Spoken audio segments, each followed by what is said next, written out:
حضرت عثمان بن عفان رضی اللہ عنہ سے روایت ہے، رسول اللہ صلی اللہ علیہ وسلم نے فرمایا، جس شخص نے احسن انداز سے وضو کیا اس کے جسم سے سارے گناہ جھڑ جاتے ہیں حتیٰ کہ ناخنوں کے نیچے سے بھی۔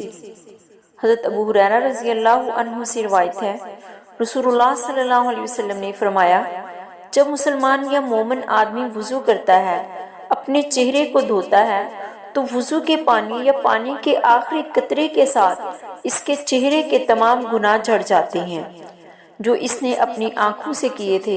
جب ہاتھ دھوتا ہے تو وضو کے پانی یا پانی کے آخری قطرے کے ساتھ اس کے ہاتھوں کے تمام گناہ جھڑ جاتے ہیں جو اس نے ہاتھوں سے کیے تھے۔